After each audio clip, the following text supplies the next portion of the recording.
तो गाइस थोड़ा ब्राइटनेस आज कम है, फिर भी हम अपना वो आगे बढ़ाते हैं। थोड़ा पता नहीं कैमरा अच्छे से वो नहीं कर रहा है। अब आप लोग यहाँ देखो, ये हमारा कोड था, इसको हम फिर से लिख लेते हैं। चलो, कोड था हमारा hashtag include studio dot h. Int था हमारा फंक्शन इंट और इंट फन इन था। इसके बाद हमारा इंट मेन, फिर हमारा था int a is equal to 10, b is equal to 20 और c था। c is equal to fun a b, print f percentage d और c था। फिर हमारा रिटर्न 0 था और ये हमारा कोड यहाँ पे एंड हो रहा था। तो इस तरह से कोई कोड था हमारा। जैसे ही हमने यहाँ पे फंक्शन को कॉल करा तो क्या होगा, तो होगा हमारा इंट फन इंटीजर किसका आएगा, इंटीजर x यह हमारा फंक्शन है और इंट y हमारा फंक्शन है। और हमारा फंक्शन कैसा था, फंक्शन इस तरह से था, इंट x और इंट y, और इसमें था int z, z is equal to x cross y, return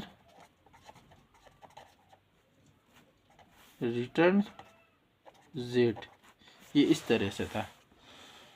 तो अब क्या होगा, जैसे ही हमने a और b को वो करा, यहाँ पे x की जगह पे क्या आ जाएगा, a, x की जगह पे x कितना आ जाएगा, x के जगह पे a, यानी x कितना आ गया 10 यहाँ पे। और y जो था, y किसके बराबर, b को कॉल कर रहा है ना, तो y किसके बराबर हो गया 20। ये हमारा ऐसा हो गया, ये हमारा रफ है। आप लोग आर से रफ याद करना, ये हमारा रफ है। अब z किसके बराबर है फंक्शन में, z is equal to x multiply by y। तो x क्या है, x हमारा आ गया 10 मल्टीप्लाई बाई 20, कितना आ गया 200 आ गया। अब फंक्शन, ये हमारा फंक्शन यहाँ पे हो गया। अब ये सीधा जाएगा z, फिर हमारा किस में आ जाएगा, c में आ जाएगा। फिर ये हमारा z क्या किस में आ जाएगा, c में आ जाएगा। यहाँ पे ख़त्म होते, यहाँ पे फंक्शन हमारा यहाँ पे ख़त्म हो रहा था। z जो था, z का वैल्यू हमारा c में आ जाएगा। अब हमें प्रिंट आएगा, प्रिंट जो हमारा आएगा वो क्या होगा, 200 होगा। इस तरह से होगा। c किसके बराबर हो जाएगा, यानी प्रिंट यानी c किसके बराबर हो जाएगा, 200 के बराबर हो जाएगा। अब आप लोग यहाँ देखो, एक फंक्शन में एक होता है एक्चुअल पैरामीटर। एक्चुअल पैरामीटर हमारा क्या क्या है, a और b। और फॉर्मल पैरामीटर हमारा फंक्शन का जो पैरामीटर था, फॉर्मल पैरामीटर क्या है, x और y है। ये आप लोग याद रखना। उम्मीद है आपको फंक्शन समझ में आ गया होगा किस तरह से। ये हमारा फंक्शन है, फंक्शन का कोड ये है। तो ये हमारा, अब फंक्शन में जब कंट्रोल ट्रांसफ़र होता है तो क्या होता है, हम इसको यहाँ से यूँ करते हैं, यहाँ पे अब अपना डेफिनेशन लिखते हैं, कंट्रोल ट्रांसफ़र फंक्शन में। सबसे पहले क्या होगा, कंटेंट जो होगा वो एक्टिवेशन रिकॉर्ड में क्या होगा, कंटेंट सेव होगा, फिर कंट्रोल ट्रांसफ़र होगा। सबसे पहले क्या है, सेव हो रहा था, किस में सेव हो रहा था, कंटेंट इन एक्टिवेशन रिकॉर्ड में, देन कंट्रोल ट्रांसफ़र, फिर कंट्रोल ट्रांसफ़र होगा। सबसे पहले ये होगा, फिर इसके बाद क्या होगा, फिर क्या हो रहा था, ये हमारा एक्टिवेशन रिकॉर्ड में बन गया। अब एक्चुअल पैरामीटर जो था वो फॉर्मल पैरामीटर में कॉपी हो रहा था, एक्चुअल पैरामीटर कॉपी हो रहा था टू फॉर्मल पैरामीटर में।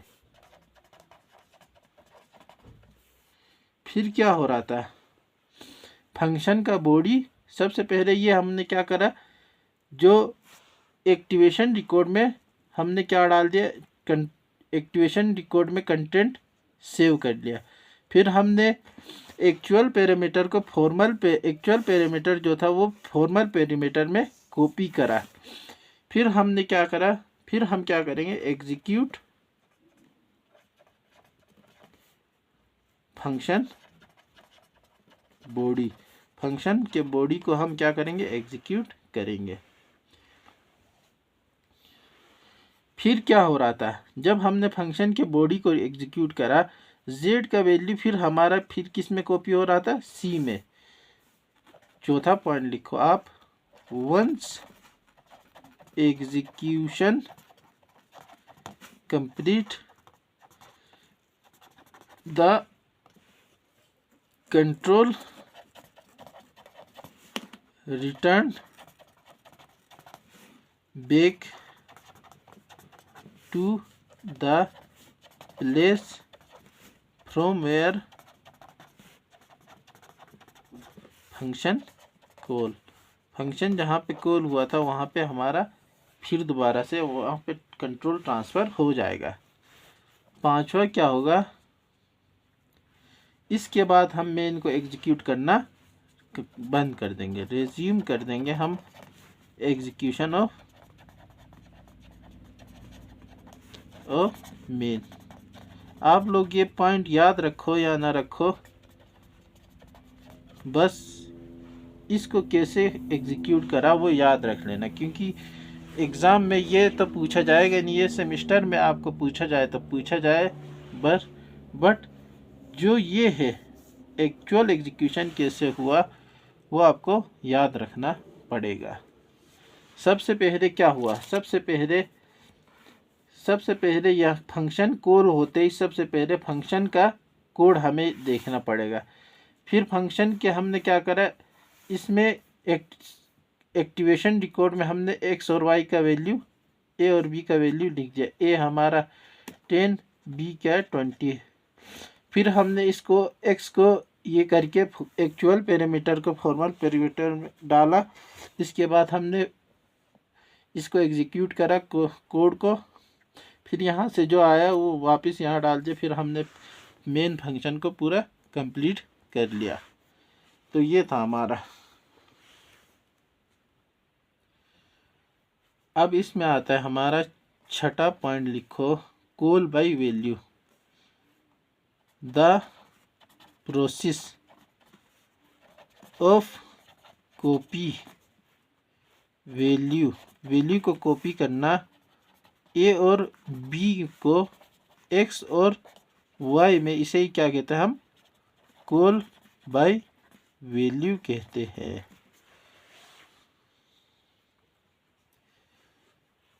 और हम फंक्शन को यहाँ भी दे सकते हैं सीधा, we can directly give function definition of function before main के पहले भी हम फंक्शन के बॉडी को दे सकते हैं, ये याद रखना आप लोग।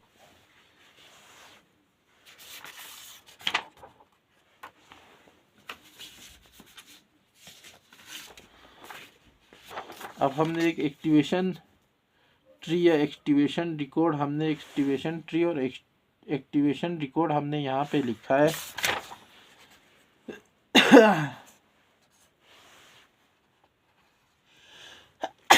तो ये क्या होता है, एक्टिवेशन ट्री और एक्टिवेशन रिकॉर्ड क्या होते हैं, यह आपको मैं बताता हूँ।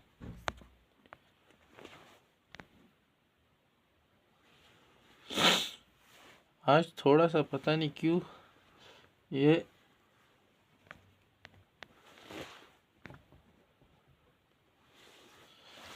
आज थोड़ा अच्छे से ब्राइटनेस नहीं आ पा रहा है गाइस, आप लोग एडजस्ट कर लेना।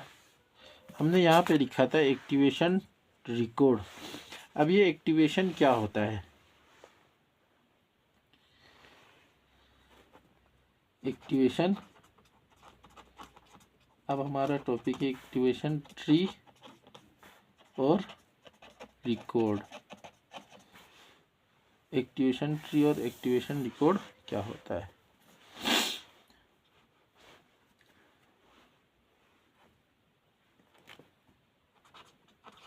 एक्टिवेशन,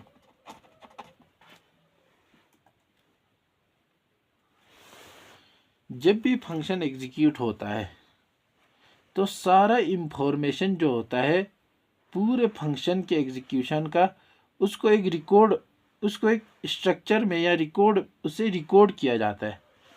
उसे ही क्या कहते हैं, हम एक्टिवेशन ट्री या एक्टिवेशन रिकॉर्ड कहते हैं।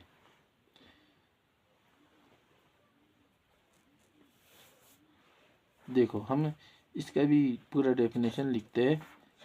A function, when a function is execute,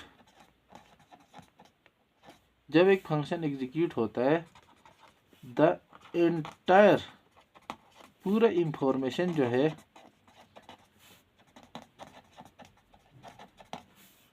किसके बारे में, about execution of function is maintain S record, record के साथ तरीके से हम मेंटेन करते हैं इस। अब जो स्ट्रक्चर रिकॉर्ड स्ट्रक्चर की तरह मेंटेन करते हैं, उसे क्या कहते हैं, हम इस एक्टिवेशन रिकॉर्ड कहते हैं, कॉल्ड एक्टिवेशन रिकॉर्ड।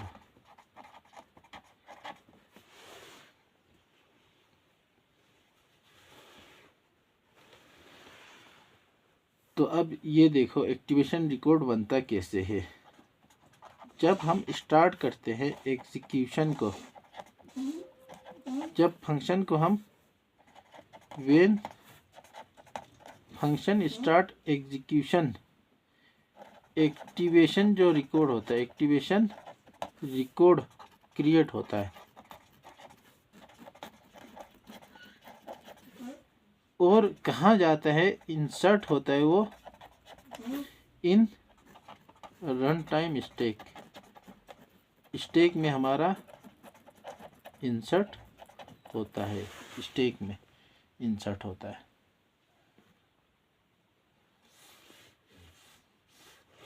और हमारा इंसर्ट जो एक, ये जो होता है स्टैक क्या होता है,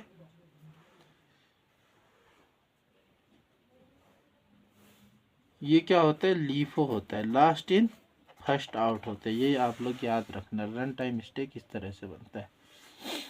अब मैं आपको एक्टिवेशन रिकॉर्ड और एक्टिवेशन ट्री कैसे होता है कोड में, वो आपको बताता हूँ।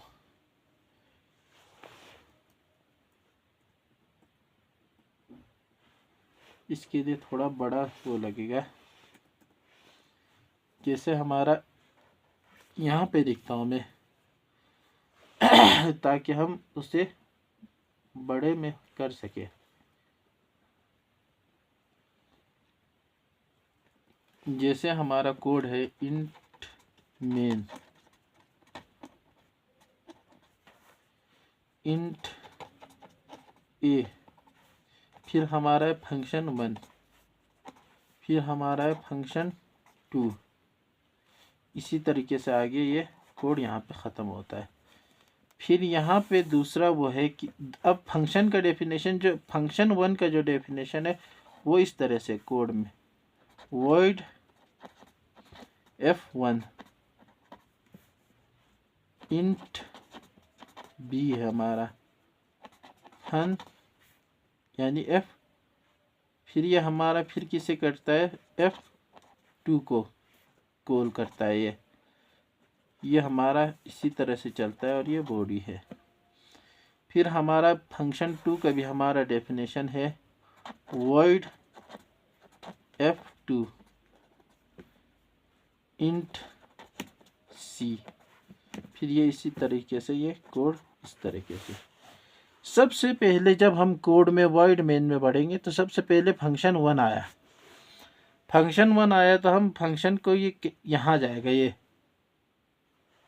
तो इसका रिकॉर्ड बनेगा, एक रिकॉर्ड बनेगा स्टैक की तरह। अब हम इसी को क्या कहते हैं, हम एक्टिवेशन रिकॉर्ड कहते हैं, एक्टिवेशन ट्री या एक्टिवेशन रिकॉर्ड। ये क्या है, रन टाइम स्टैक है, रन टाइम स्टैक है। यहाँ पे सबसे पहले क्या आया, मेन और ए, मेन और ए आया। इसके बाद फंक्शन 1 आते ही सबसे पहले F1 में हमारा कंट्रोल ट्रांसफ़र हुआ।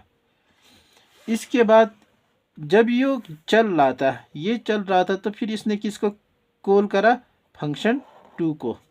यह हमारा दूसरा हो गया, फंक्शन 2 को इसने कॉल करा। फिर हमारा एक्टिवेशन रिकॉर्ड में क्या आएगा, फंक्शन 1, फिर हमारा इंट, इसमें एक है बी। अब F2 को कॉल हुआ, F2 कंप्लीट हुआ। यहाँ पे F2 ने किसी को कॉल नहीं करा, F2 कंप्लीट हुआ। F2 का रिकॉर्ड यहाँ चले जाएगा, F2 यहाँ पे आएगा, फिर ये कोड कंप्लीट हुआ। अब हमारे इसमें क्या आ गया, fun2 आ गया, इंट सी, फिर ये कंप्लीट हुआ। अब फंक्शन 2 यहाँ पे कंप्लीट हुआ। इसके बाद क्या होगा, इसके बाद ये पूरा कैलकुलेट होगा, फिर ये यहाँ से जाके फंक्शन 1 में अपना कोड डाल देगा। चले गया, यहाँ से जैसे ये यहाँ गया, फंक्शन 2 का रिकॉर्ड हमारा ख़त्म हो जाएगा। फंक्शन 2 यहाँ से ख़त्म हुआ तो यहाँ ख़त्म, एक्टिवेशन से लास्ट में जो था उसे निकाल दिया। फिर ये F1 के पास चले गया। इसके बाद क्या चलेगा, इसके बाद हमारा F2 कॉल कर रहा है। फिर F2 जैसे ही कॉल होगा, फिर ये वापस ये यहाँ से जाके फिर इसे कॉल करेगा। ये कौन सा हो गया, चौथा हो गया। फिर यहाँ से ये कंप्लीट, तब फिर हमारे इसमें फन2 पहले से ये, फिर ये हमारा कंप्लीट होने के बाद वापस यहाँ पे कंप्लीट हुआ, फिर ये वापस F2 में आएगा। F2 में आया तो फिर हमारा F1 भी कंप्लीट हो गया, फिर ये भी ख़त्म होगा। इसके बाद ये हमारा कोड कंप्लीट होगा। इसके बाद हमारा इंट मेन वाला भी निकल जाएगा। इस तरह से रन टाइम स्टैक में इस तरह से आएगा। फिर दोबारा से आपको समझा देता हूँ। सबसे पहले F1 कॉल हुआ, F1 कॉल हुआ तो स्टैक में मेन और ए आ गया, मेन और ए का वैल्यू आ गया। इसके बाद हमारा क्या हुआ, इसके बाद F1 ने कंट्रोल ट्रांसफ़र कर दिया फंक्शन 1 के लिए। फिर इसमें फंक्शन 1 और बी आ गया। फिर इसमें F2 को कॉल करा, फंक्शन 2 को कॉल करा तो ये कंट्रोल ट्रांसफ़र फंक्शन 2 को हो गया। फंक्शन 2 में इंट और सी आ गया। अब ये कंप्लीट हुआ, कंप्लीट होके वापस इधर गया, इधर इसका वैल्यू कैलकुलेट होके आ गया। फिर इसका वैल्यू जैसे कैलकुलेट होके आ गया, हमने इसे एक्टिवेशन ट्री से ख़त्म कर दिया। फिर हमारा F1 कंप्लीट हुआ, तो F1 में डाल दिया, F1 हमारा कंप्लीट हो गया। फिर हमारा F2 फिर दोबारा से आया, फिर इसका फंक्शन इस तरह से हमारा स्टैक बना और इस तरह से हमारा एक्टिवेशन रिकॉर्ड बना। ये था हमारा फंक्शन का वो। अब हम आपको क्वेश्चन देते हैं।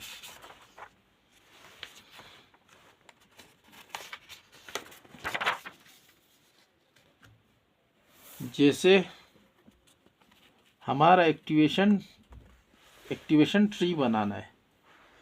देखो, जैसे हमारा क्वेश्चन है कि नंबर ऑफ कैरेक्टर प्रिंट, ये बताना है। कैरेक्टर प्रिंट ये हमें बताना है। कोड इस तरह से है, include studio.h void a void b void c int main। ये 3 फंक्शन है। अब आपको हम एक्टिवेशन ट्री बनाना सिखाते हैं। रिटर्न 0, इसके बाद हमारा कोड ख़त्म हुआ। फिर हमारा क्या आता है, void a, इसका क्या है, प्रिंट करना है, प्रिंट f a प्रिंट करना है। फिर हमारा क्या है, b प्रिंट करना है। ये इसका ख़त्म हुआ। फिर हमारा क्या है, void, ये था void b। फिर इसमें भी प्रिंट करना है a को और c को। फिर void c, फिर हमें प्रिंट करना है a को। इस तरीके से हमारा यहाँ पे ख़त्म होता है ये। तो आप देखो, सबसे पहले हमारा क्या आएगा, मेन। सबसे पहले मेन से हमारा कोड हमेशा कहाँ से शुरुआत होगा, मेन से। याद रखना ये बात, कोड हमारा कहाँ से शुरू होगा, मेन से। ये हमारा मेन था।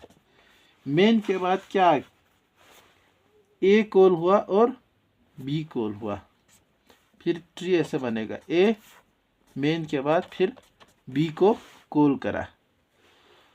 अब जो ए था वो किसको कॉल कर रहा है, ए किसको कॉल कर रहा है, ए जो है void a, ये फंक्शन को कॉल कर रहा है। ए और ए किसको कॉल कर रहा है, बी और ए कॉल कर रहा है बी को, बी कॉल कर रहा है सी को, फिर बी कॉल कर रहा है सी को। इसमें कोड में देखना आप,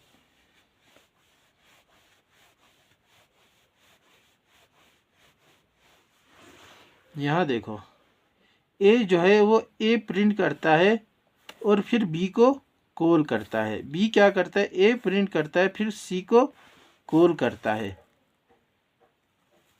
फिर सी किसको कॉल करता है, सी सिर्फ ए को प्रिंट करता है।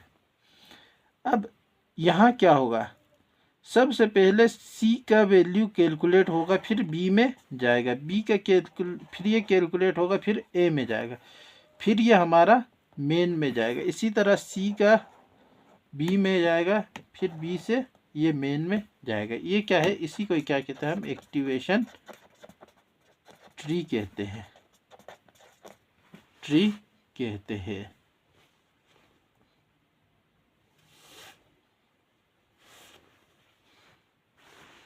अब हम अगर इस कोड को सही से लिखें, कोड को हम सही से लिखते हैं। सबसे पहले मेन में आया, एक ए कॉल हुआ, दूसरा बी कॉल हुआ। ए ने क्या कहा, ए ने ए को प्रिंट करो, प्रिंट ए को कॉल कर, ए को प्रिंट करो, फिर बी को कॉल करा, बी को कॉल करा, प्रिंट ए फिर बी। अब बी क्या कह रहा है कि ए को प्रिंट करो, प्रिंट ए, और किसको कॉल करो, सी को कॉल करो। हुआ, अब सी क्या कह रहा है कि सिर्फ सीधा प्रिंट ए कर दो, ए को प्रिंट कर दो। बी क्या कहता है, बी कह रहा है कि ए प्रिंट करो, प्रिंट ए, और सी को कॉल करो। सी क्या कह रहा है, सी कह रहा है कि सीधा प्रिंट ए करो। इस तरह से हमारा एक्टिवेशन ट्री बना। अब यहाँ पे कितने कैरेक्टर प्रिंट होंगे ये था, एक कैरेक्टर प्रिंट हुआ, दो कैरेक्टर प्रिंट हुआ, तीन कैरेक्टर, चार, और ये 5। यानी हमारा कितना कैरेक्टर प्रिंट होगा, 5 कैरेक्टर प्रिंट होगा। यह हमारा क्वेश्चन इस तरीके से था।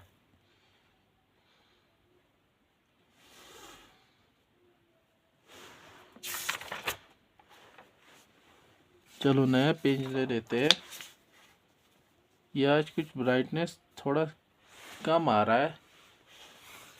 हम भूल गए हर बार, मगर तेरा प्यार नहीं भूला।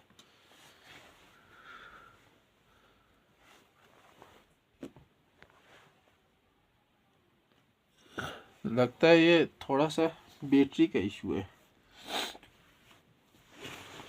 अब हम आपको एक और क्वेश्चन कराते हैं।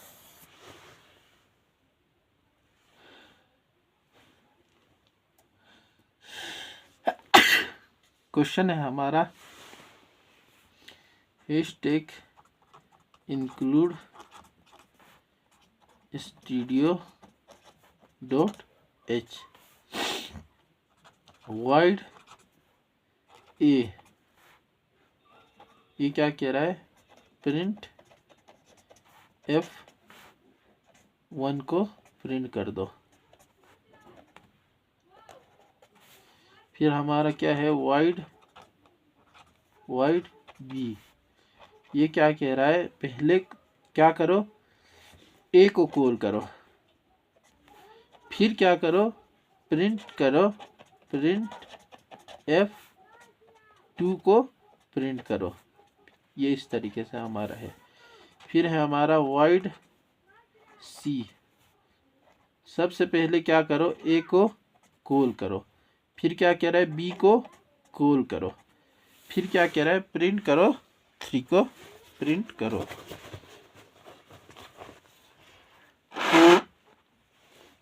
फिर क्या कह रहा है,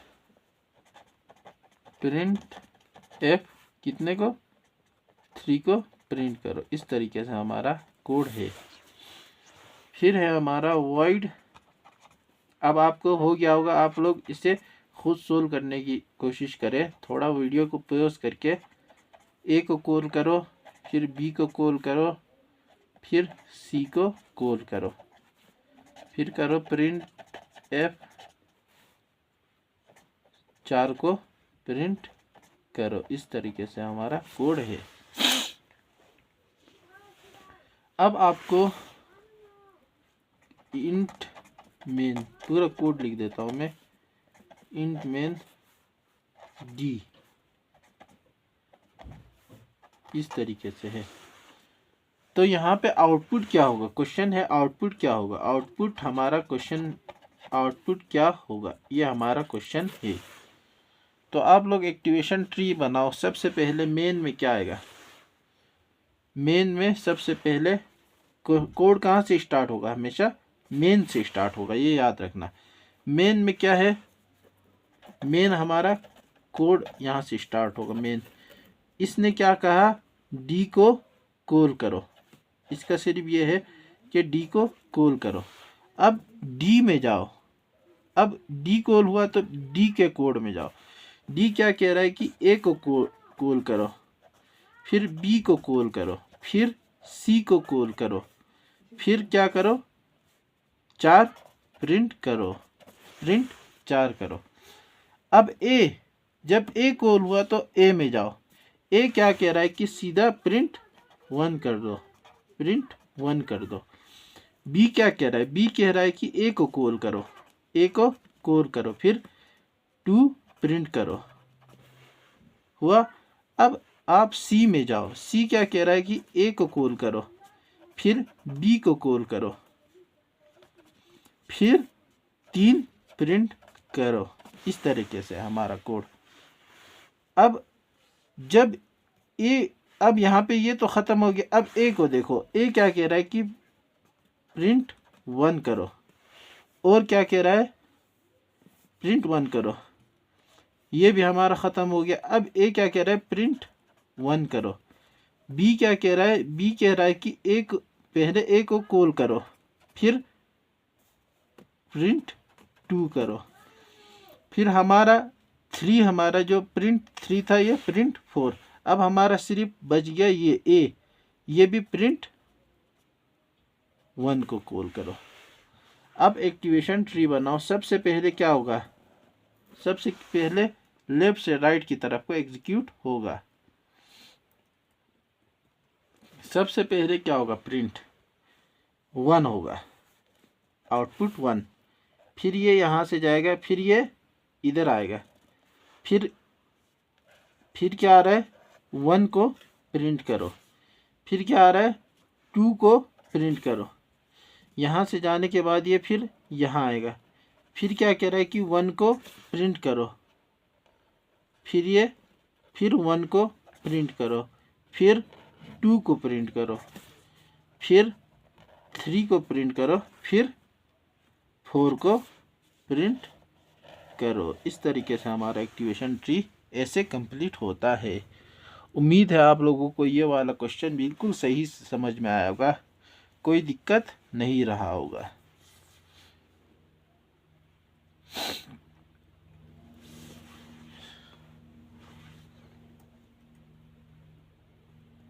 इसी के साथ हम एक ब्रेक लेते हैं। अब हम पढ़ने जा रहे हैं storage class.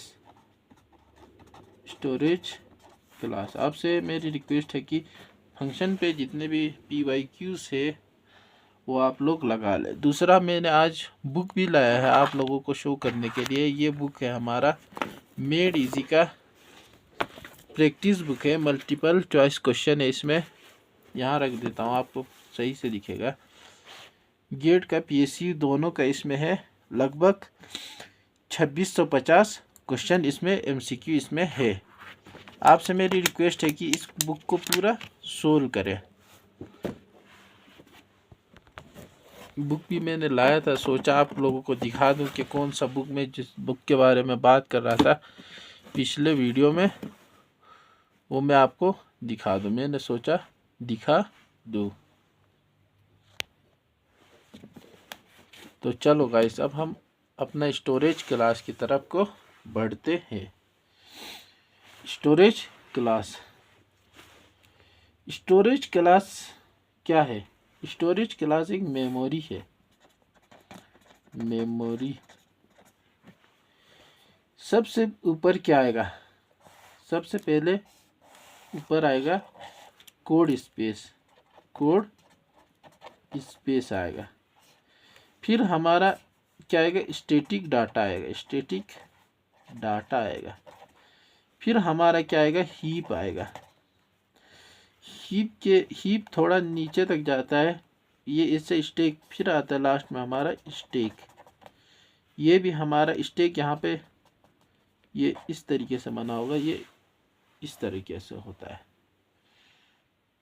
Run time stack हमारा एक्टिवेशन रिकॉर्ड, आपको पता है रन टाइम स्टैक क्या होता है। रन टाइम स्टैक क्या होता है? रन टाइम स्टैक क्या होता है? एक्टिवेशन रिकॉर्ड जो स्टोर होता है वो स्टैक में होता है। एक्टिवेशन रिकॉर्ड स्टोर होता है इन स्टैक में। इसमें कौन कौन सा वो आता है? लोकल वेरिएबल होता है, रिटर्न वैल्यू होता है, और रजिस्टर होता है।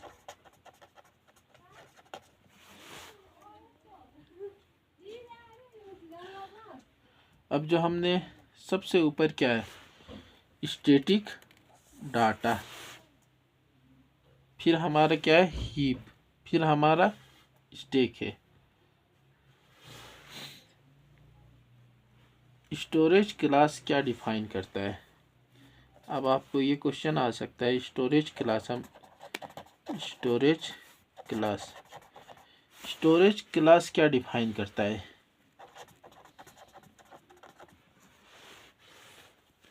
ये क्या कहते हैं, इसमें क्या होगा, ये क्या बताता है? स्टोरेज क्लास हमारा वेरिएबल मेमोरी में कहाँ स्टोर होगा। सबसे पहले क्या बताता है ये मेमोरी, वो मेमोरी के बारे में बताता है वेयर, जहाँ पे वेरिएबल विल बी स्टोर्ड, जहाँ पे वेरिएबल स्टोर होगा। दूसरा क्या बताता है, वेरिएबल के स्कोप कहाँ से कहाँ तक के है। स्कोप ऑफ वेरिएबल, यानी स्कोप ऑफ वेरिएबल से मेरा क्या मतलब है?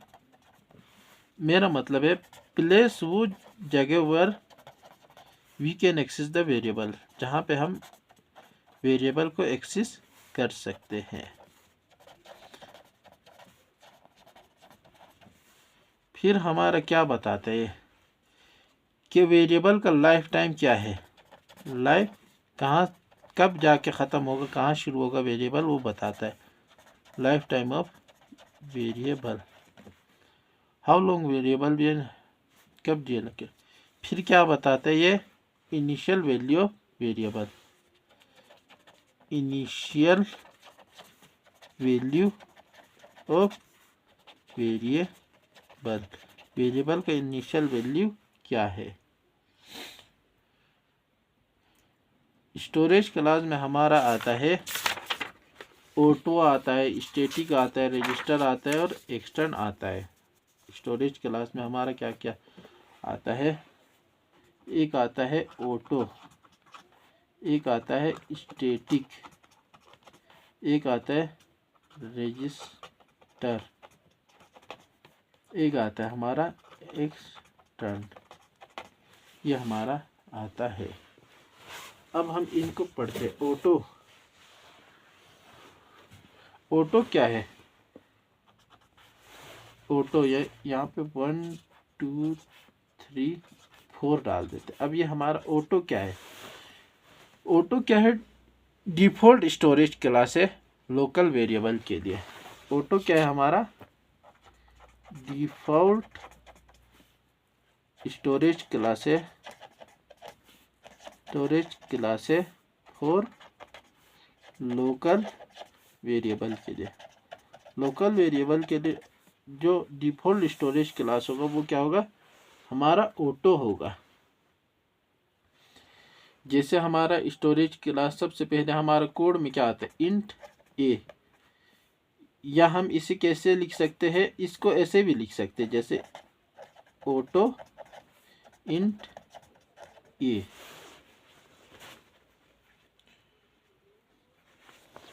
ऑटोमेटिकली ये कहाँ स्टोर होगा? रन टाइम स्टैक में स्टोर होगा। इसका स्कोप कहाँ तक, कहाँ से कहाँ तक होगा? इसका स्कोप जैसे हम इसको लिखते हैं, यहाँ पे देखो इंट फन, यहाँ से हमारा न्यू कोड स्टार्ट है। जैसे हमने लिखा इंट ए, या हम इसे क्या लिख सकते हैं? ऑटो इंट ए लिख सकते हैं। हम इसको ऐसे भी लिख सकते हैं, लिख सकते हैं। ये क्या है? ये कहाँ स्टोर होगा? स्टोर होगा रन टाइम स्टैक में, स्टोर होगा रन टाइम स्टैक में, ये स्टोर होगा सबसे पहला। दूसरा, इसका स्कोप कहाँ से कहाँ तक होगा? सब इसका स्कोप होगा सिर्फ यहाँ से, जो हमारा यहाँ पे ये आएगा इस ब्लॉक में, स्कोप कहाँ से कहाँ तक होगा? विद इन ब्लॉक, जो ब्लॉक होगा वहाँ से वहाँ तक के। और इसका ये क्या होगा? रन टाइम एलोकेशन होगा, रन टाइम एलोकेशन होगा।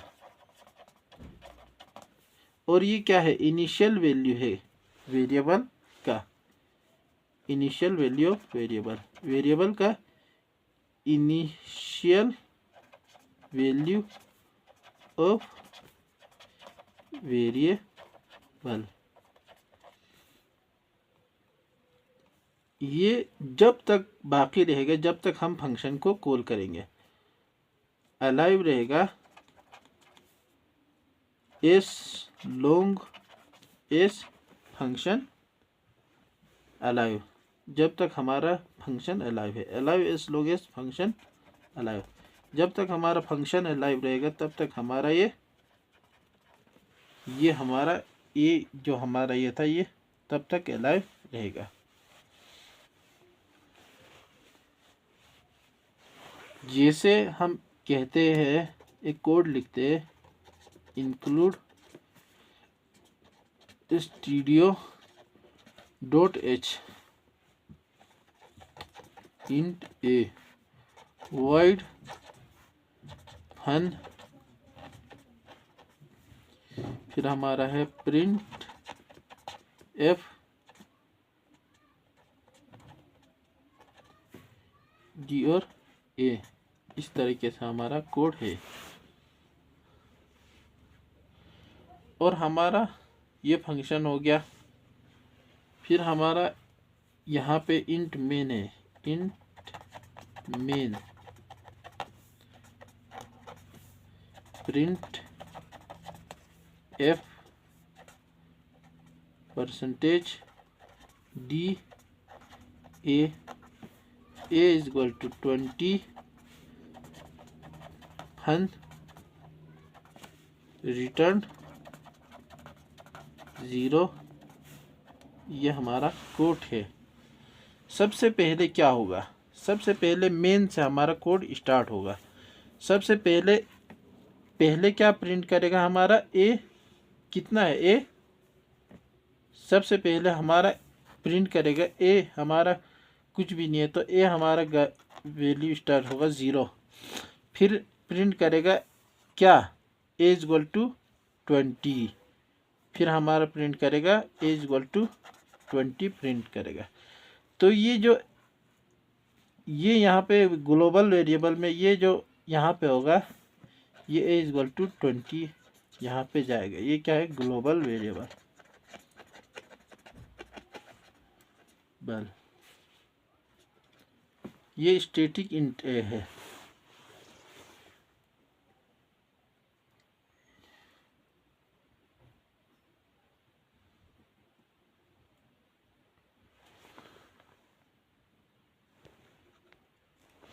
अब जो हमने A0 लिखा यहाँ पे शुरुआत में, ये क्यों लिखा ये आपको आगे समझ में आएगा।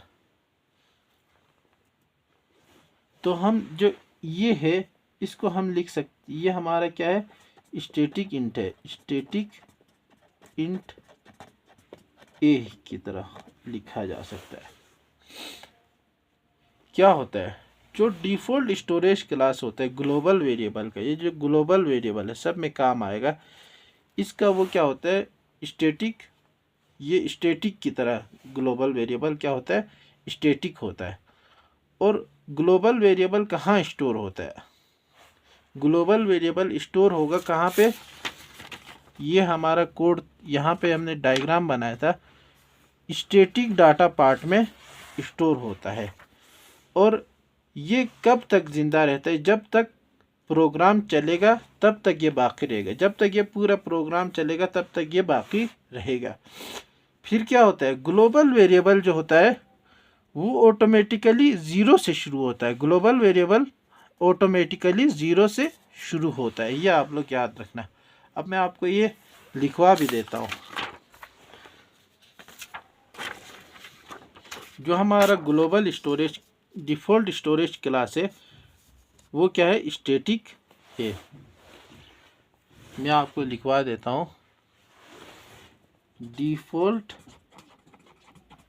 जो स्टोरेज क्लास है, स्टोरेज क्लास है किसका, ग्लोबल वेरिएबल का, ग्लोबल वेरिएबल का वो क्या है, स्टैटिक है। और ग्लोबल वेरिएबल कहाँ पे स्टोर होगा, ग्लोबल वेरिएबल हमारा स्टोर होगा कहाँ पे, स्टैटिक डाटा में, किसका, पार्ट ऑफ मेमोरी में, मेमोरी के स्टैटिक पार्ट में ये स्टोर होगा। यहाँ पे देखो आप लोग, यहाँ पर स्टोरेज क्लास मैंने बताया था, यहाँ पे जो स्टैटिक डाटा है यहाँ पे स्टोर होगा। फिर इसको हम एक्सेस कर सकते हैं, इसको हम एक्सेस कर सकते हैं कहाँ पे, एनीवेयर इन प्रोग्राम, प्रोग्राम जहाँ तक के वहाँ तक के हम इसे एक्सेस कर सकते हैं प्रोग्राम। फिर यह हमारा क्या होगा, कंपाइल टाइम एलोकेशन होगा। ग्लोबल वेरिएबल क्या होगा, कंपाइल टाइम एलोकेशन होगा।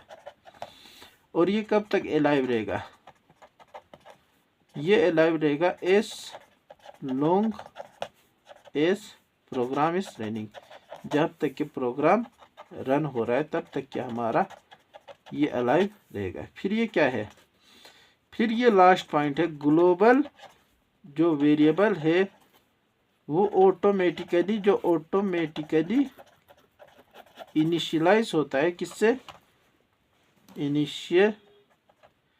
इनिशियलाइज टू ज़ीरो, ज़ीरो से इनिशियलाइज होता है। ये आप लोग याद रखना। आपको यहाँ डाउट हुआ होगा कि शुरुआत में ए का वैल्यू 0 क्यों है, क्योंकि ग्लोबल वेरिएबल हमेशा ऑटोमेटिकली कहाँ से शुरू होता है, 0 से। अगर कोई वैल्यू नहीं दे रखा है तो 0 से स्टार्ट होता है। फिर ये इनिशियल वैल्यू ये इस तरीके से हमारा था। लोकल वेरिएबल को हम स्टैटिक भी रख सकते हैं, लोकल वेरिएबल को भी हम स्टैटिक रख सकते हैं। थोड़ा सा ब्रेक ले लेते हैं गाइस, थोड़ा थक गया हूँ मैं।